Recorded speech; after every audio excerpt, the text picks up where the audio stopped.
Okay, so let me pose this to you, Mike, because so somebody asked me this week, and it was very funny. They came to me and they said, "Tom, I want to use AI in order to in order to trade automatically." I had to wrap my head around what they even mean by that. Okay. And so what it came down to is that basically the pitch I made to them is that what I can do is to help you with machine learning in order to generate a profitable strategy, to examine strategies. And then you can use sort of like a AI oracle in order to help manage whether a trade, like whether the trade signal should be then passed through and actually accepted, like if you're going to be using any sort of external data in order to weigh the probability of the success of the trade. But it made me wonder, like, either for you yourself or for what you've seen, if you're seeing people using AI, whatever way you want to break that down, in order to develop and execute automated trading strategies.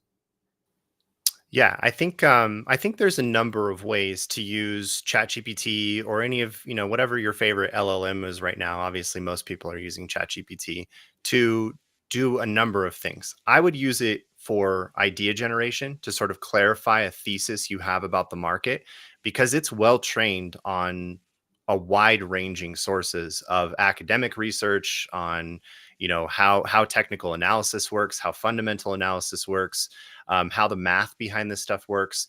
And I have found that it's given some very, very good answers to questions around just developing a good thesis for entries and exits. And then, of course, you can take that a step further and say, okay, well, now I want to create some rules for how my trading strategy is going to work. Now I would like you to give me the code that I'm going to need for this in PineScript. This is where it gets a little bit tougher. But if you're ready to run through this cycle of testing the code, asking for changes, and then going and saving it and debugging the code, and then giving ChatGPT the errors that you receive or the issues that you're experiencing and having it refine it, you could probably get something out of it without having to know too much code yourself. I believe this process that AI is giving us, or the tool that AI is giving us, is the ability for people to kind of really unleash their creativity without having to know the deeper underlying processes of actually writing code. I don't know that we're at a point now where you can just go to ChatGPT and say, I've got this idea, just write it all for me, and it has it all figured out. It still requires a lot of input and refining. But I have definitely used ChatGPT to stand up basic strategies and explore thesis. And it has helped tremendously. Even as a seasoned veteran programmer, it's been very, very helpful. I'm sure, John, you agree here that we use Copilot even in our local environments. We don't actually want to do a whole lot of coding. I'd rather ChatGPT or Copilot do most of the work for me, especially when writing unit tests. Like, that's so boring. Nobody likes writing unit tests. But the environment we're in now is where it can get you about 80% of the way there, and you need the ability to understand whether what it's given you is correct or not. I always like the analogy of like AI is like an employee, and like even in a company where you have employees, it's not like you just let them do whatever they want. I mean, you try to give them freedom to explore, but like you still have a process for reviewing their work, providing feedback. Like you have to initially give them the prompt to tell them what you want, and then they deliver you something, and maybe it's slightly off, and you give them feedback, and then they give you another revision. And that's kind of like the same process with ChatGPT or any AI. Is like you're giving it that initial prompt, it's giving you something that maybe doesn't work right away, but then you can test it, you can see the errors, give it the feedback, and you just wash, rinse, and repeat that process. And I think the expectation that people have that you're like not going to have to do any work is the wrong expectation. Like you're going to have to do some work. Someone has to be the pilot.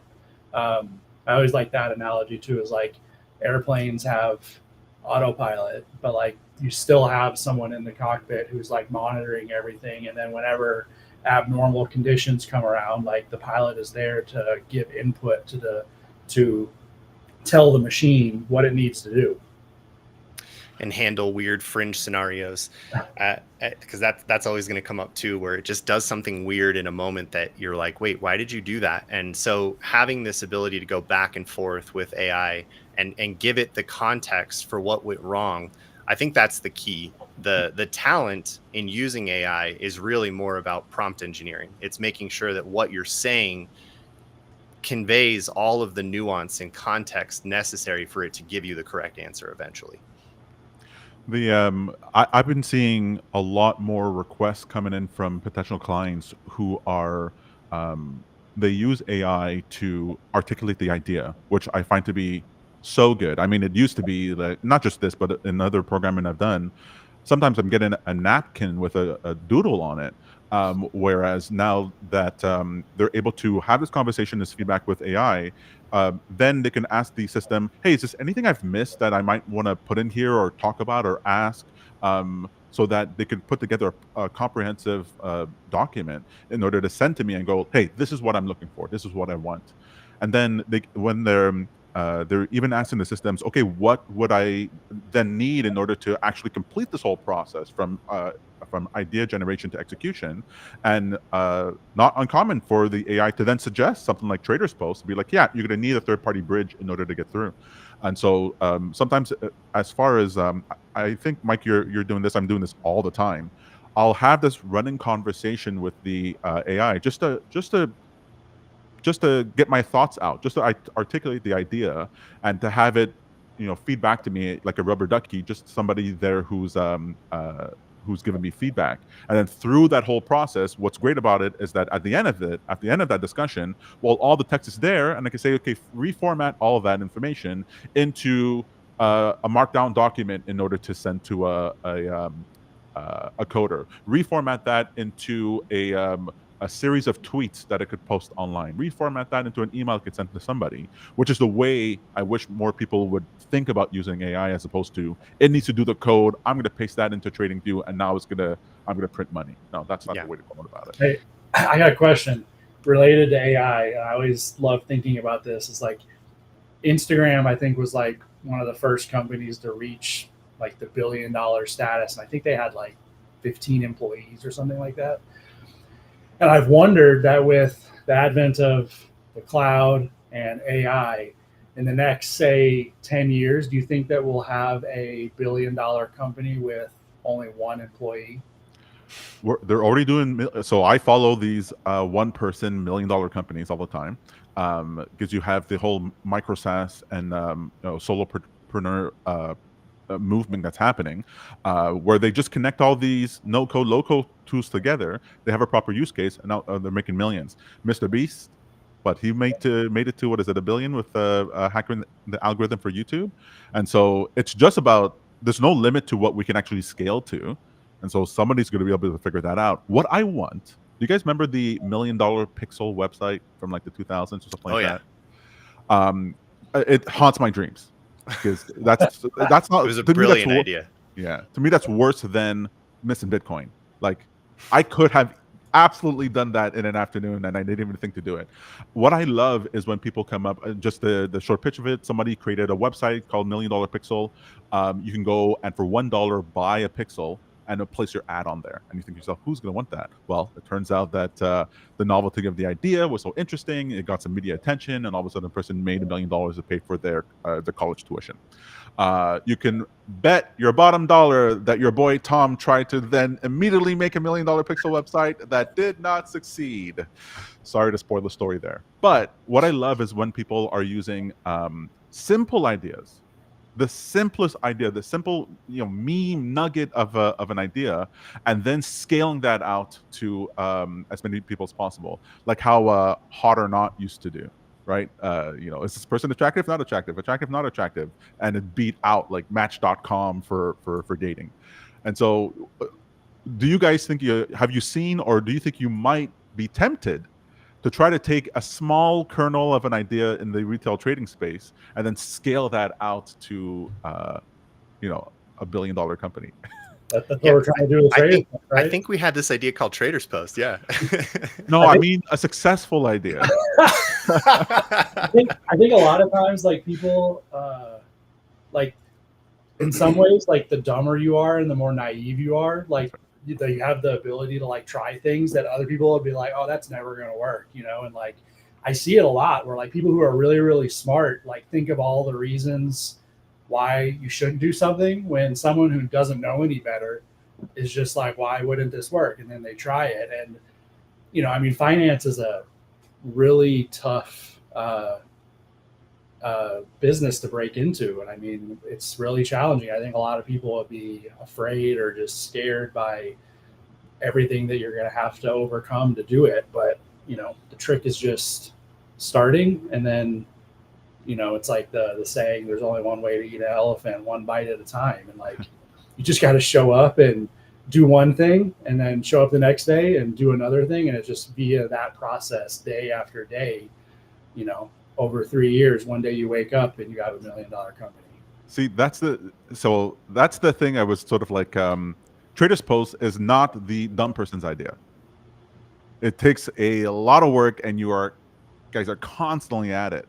Whereas I'll see something like somebody who has a system that literally just aggregates tweets into a newsletter, and then they're making bank, and they might not even know what the thing is even talking about, because people are like, oh, well, I want to know what the new crypto token is, and so I'll subscribe to this thing, and they never unsubscribe. So like, Sometimes those are the types of ideas I wonder. Sometimes I wish, and I ask myself, what I would have liked to have started something like that. But then on the flip side, I'd be like, well, I guess I'm a glutton for pain, because like the things that are easy, I get bored with quick. But the things that are hard, that cause me a lot of stress and pain, like I keep like walking into those things over and over. But I guess that's just my personality. So I love this topic. It sort of answers at the heart of why entrepreneurs even try to solve the problems they do in the first place. Why would anybody want to go start a complex, piece of software that is nuanced and only a small percentage of the world wants to use? You want to work on the thing you want to work on, and you'd like to be paid for your efforts, obviously, and provide value for customers. But the choice as to whether or not you do something that's like dead simple and works versus building something harder is really a question of luck versus something more sustainable, right? Like it's a lot easier to predict whether or not you'll have a successful company if you're selling something that's in demand and people actually want. Then it's just a question of marketing and getting it out there and making sure that you deliver that valuable service over and over again. But knowing if you're the next 1-pixel site millionaire, that's a really hard thing to determine. Like you mentioned, you tried it and it didn't work. And so having those one-hit wonders are pretty tough. That's why I like the micro SaaS movement, because there are people who are putting together, 12, websites, services, and then they know most of them are going to fail, but then some of them make enough to cover 1 year's pay. And I go, I really like that. When I see that compared to people who are on and I rag on the anti-work Reddit all the time, because I go, the time it took you to write this half an hour post, you could have tried an idea or worked with someone on an idea, and I can't believe you're wasting your time. And so to me, like you said, the creativity that opened up with AI space, it's just like it's so juicy. Plus do you imagine that well, no, that's the internal things. I always wonder how much AI will be integrated into TradersPost, but that's can't be giving away the sauce. Can't be giving away the sauce. Something down the line, not at the moment. But on this particular subject, though, to sort of circle back to this idea of how you can use AI in your strategies. One last point I think I'd like to make that I think is really important and maybe overlooked in using AI in general. Sam Altman himself has said this in interviews on the subject of how AI hallucinates. The reality is that one of the best things to use AI for is through the reasoning process. There's a lot of things that we do in terms of like how we'd like a strategy to work, or some view we have on the market and the thesis that we have, where we haven't fully thought of all of the gotchas, the catches that we'll need to consider. So letting AI help you reason through things is, I think, a very, very advantageous way to use the tool. Think of it from a high level, like, what am I not considering here? Ask it questions like, what are the errors in my approach here that I haven't considered? And it will work through that reasoning with you. And I think that's a fantastic use of the tool.